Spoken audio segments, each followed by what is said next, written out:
Alors, aujourd'hui, je vais parler d'un film à petit budget et un film qui n'est pas très connu. Je vais parler d'un film qui n'est pas très connu du monde de l'horreur et qui n'est pas très connu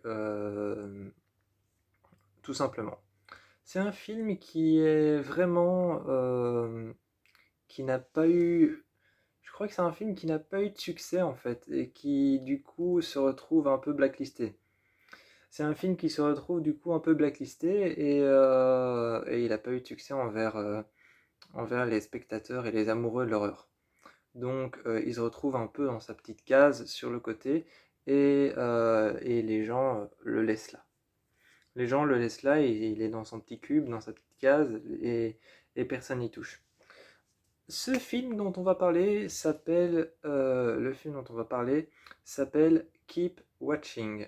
Keep Watching est un film d'horreur qui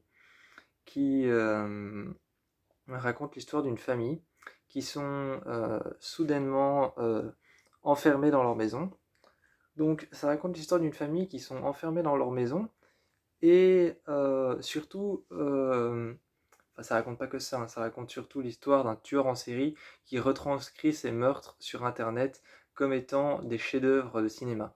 Donc les gens regardent ces meurtres, regardent les meurtres qu'il fait, sans savoir que c'est de la pure, que c'est pas de la fiction et que c'est de la réalité.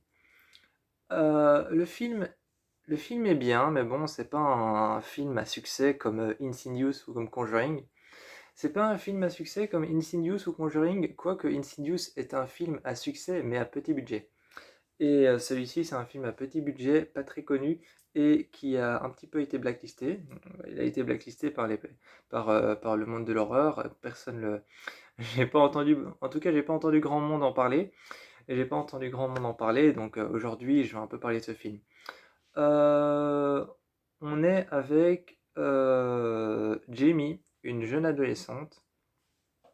On est avec Jamie et son frère, une jeune adolescente, qui se retrouve en vacances 15 jours dans une maison avec sa belle-mère. Sa belle-mère qu'elle n'aime pas, hein, comme dans tous les contes de fées. Euh, donc, sa belle-mère qu'elle n'aime pas, comme dans tous les contes de fées, elle se retrouve 15 jours dans une maison avec elle, coincée. Et elle ne l'aime pas justement parce qu'elle pense qu'elle remplace sa mère et que sa mère est morte il y a pas longtemps. Et ce qui est totalement compréhensif.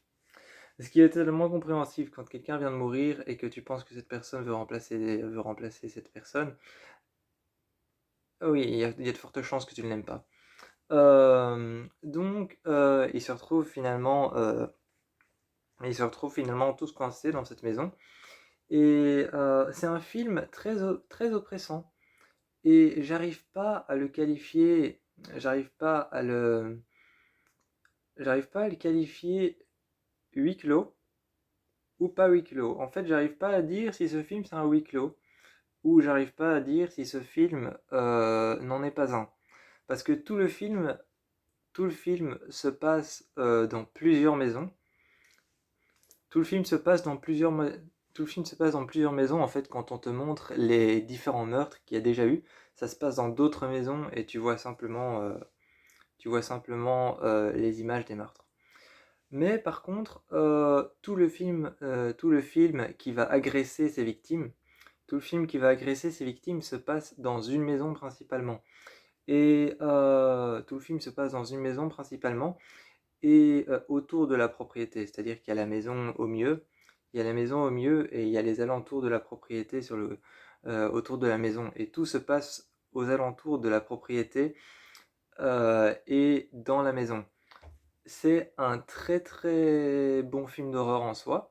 En soi, c'est un très très bon film d'horreur. Il a pas, je vois pas vraiment ce que je pourrais dire de mauvais dessus. Il y a de très très beaux plans, comme le plan par exemple où elle arrive. Il y a de très belles scènes, comme par exemple la scène où elle arrive dans un salon et sur la télé il est écrit tuer ou être tué. D'ailleurs, c'est une phrase de Saw, ça. C'est une phrase de Saw, ça, tuer ou être tué. Ah non, non, Saw, c'est vivre ou mourir. Saw, c'est vivre ou mourir, c'est un peu pareil.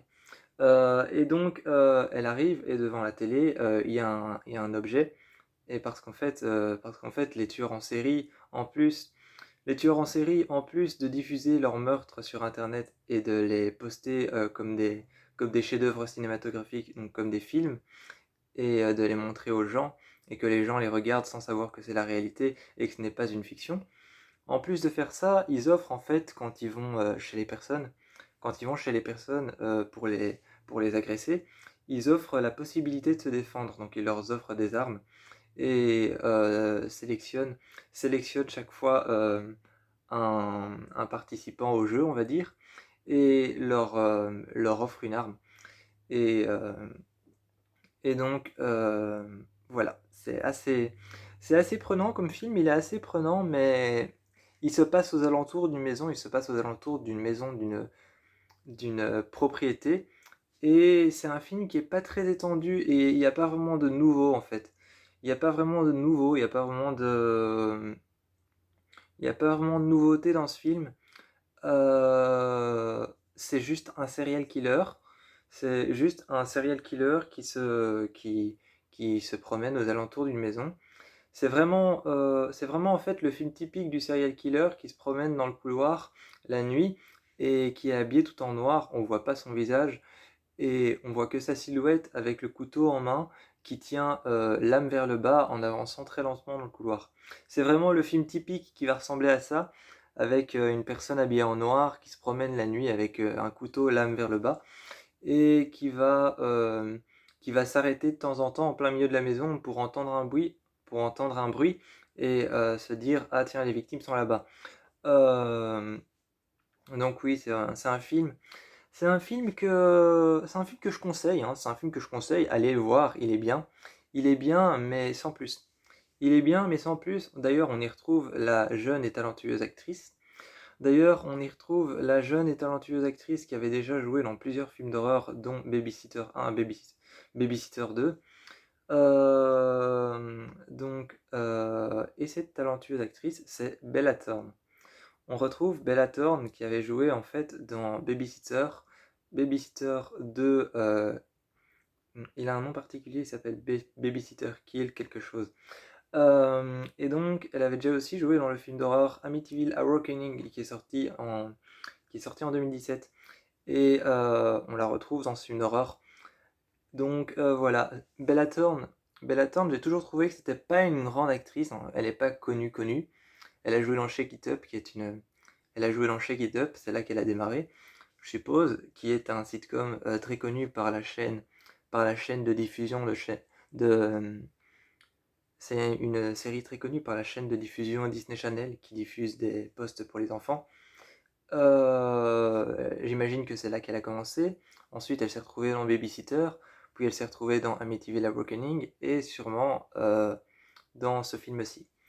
C'est un très bon film, on y retrouve donc Bella Thorne qui joue magnifiquement bien, même si c'est une petite actrice et qu'elle n'a pas encore on va dire même si c'est une petite actrice et qu'elle n'a pas encore une longue liste de films devant elle, elle n'a pas encore une filmographie aussi grande que ça, elle est plus mannequin qu'actrice d'ailleurs.